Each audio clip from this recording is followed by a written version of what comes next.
Hey, good morning, everybody. It's Mr. Terry here, and this morning we are going to do a self-paced lesson about the history and future of space exploration on a timeline. So, without further ado, let's begin. The first artificial satellite in outer space was launched on October 4th, 1957. This was achieved by Russia.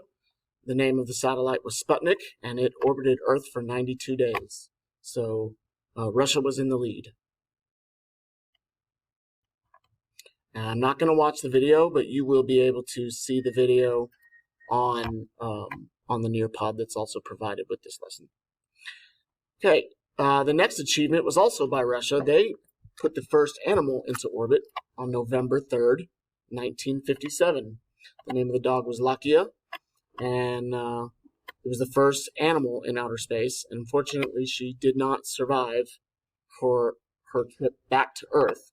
And as sad as that is, her death helped the Russian cosmonauts, which is kind of like astronauts, but they're called cosmonauts. It helped them understand how to make the spaceship safer for humans to go into outer space and make it back to Earth safely. Okay, the first American satellite was successful on January 31st, 1958. So the United States was a little bit behind Russia in this regard because we couldn't put a satellite into outer space until that time, and we hadn't even come close to putting a human in outer space yet. Then on July 29th, 1958, NASA signed into law the National Aeronautics and Space Program Administration, and it was created to head up the American efforts to go into space. National Aeronautics and Space Administration is what NASA stands for. So this is the day when NASA became an official entity. On April 12th, 1961, Yuri Gagarin was the first man into outer space. He orbited the Earth for about 2 hours, and this was also achieved by Russia. So the United States still behind the space race.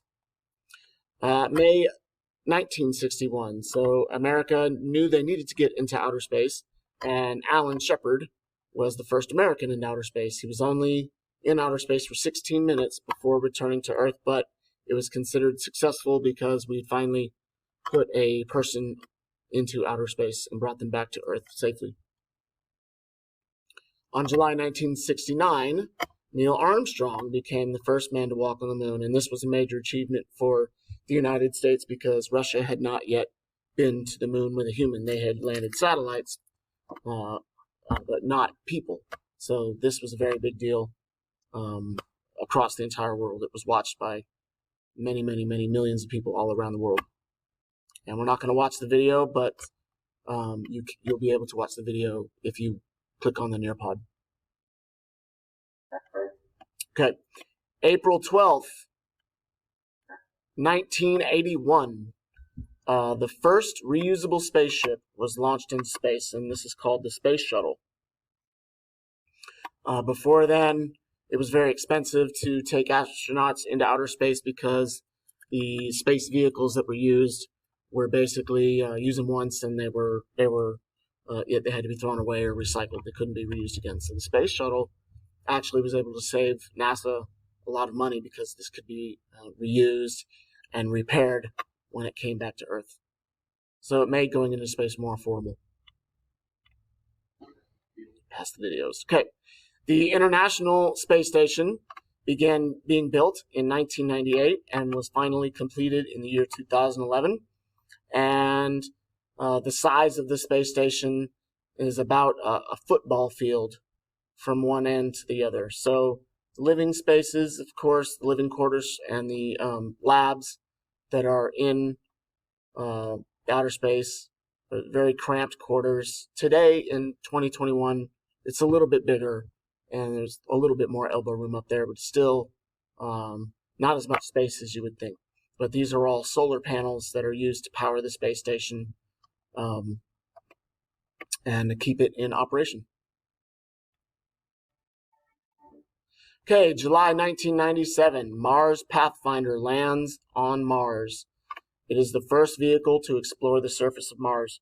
There were orbiters before that were unsuccessful in landing on Mars. Sometimes scientists across the world would be working on different parts of them. And obviously, here in the United States, we use an old math system. We use feet and inches, where the rest of the world mostly uses the metric system, which is meters and kilometers and centimeters. And when the two space agencies would put something together, we would be using feet and inches and miles, and they'd be using the metric system, and parts didn't fit, and fuel calculations weren't made correctly, and a couple of orbiters failed because the calculations were off. So now NASA just uses the metric system. All right, July 2015, the New Horizons spacecraft sends back the most detailed images of Pluto's surface that have ever been seen. Before that, Pluto was just kind of a blur, and that was the best possible photo that could be taken. And now we have this ultra-detailed imaging of Pluto, which revealed a lot of information to scientists. And also, we saw this heart-shaped feature on Pluto, like it was waiting for us to take a picture of it. I don't really see the heart. I actually see Pluto himself. I see his ears, and I see his nose. Remember Pluto from the Disney cartoons? I see his head. I see his neck. I see a little smile right there. So it kind of looks like Pluto right there. This is actually the far side of Pluto, too. This isn't the side facing Earth.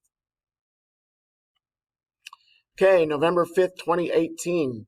Voyager sends a message to Earth signaling it had left the solar system. Voyager 1 left Earth in 1977. So it took almost 40 years for Voyager to finally leave the influence of the sun. The influence of the sun is like a bubble in outer space, where radiation and particles from the sun can be detected by instruments on the satellite. And on this date, Voyager finally sent a message back all the way here to Earth, way, way, way, way, way far away, that it wasn't detecting that radiation from the sun anymore. It was now detecting radiation from other stars. Voyager 2 has also left the heliopause. That's the barrier of the sun's influence. The heliosheath or heliopause is that boundary right there. Okay, February 18th, 2021. So this happened just recently. Perseverance landed on Mars to study rocks and search for evidence of life, of ancient life on Mars. Scientists do believe that life used to exist on Mars because we see evidence of ancient oceans and rivers and the flowing of water, and they want to go there and study those rocks in more detail to see if we can find something. And even if we find evidence of a plant or a bacteria of some kind, or even like a very simple living organism, that's going to be an alien. It doesn't have to be little green men in spaceships. Anything living that comes from another planet is an alien. Okay, and so this is a date in the future.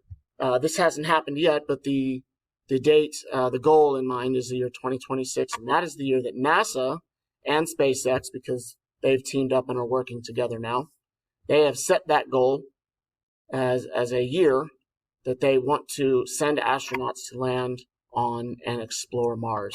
This is going to be a very incredible feat, a very difficult task to undertake, and if they are able to do it, it is going to be a huge milestone. It's going to be bigger than going to the moon.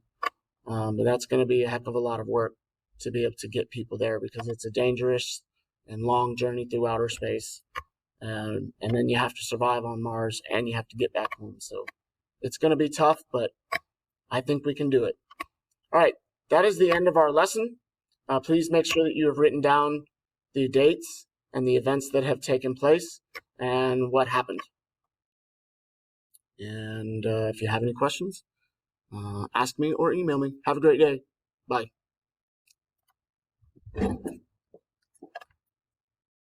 My nerd. My nerd.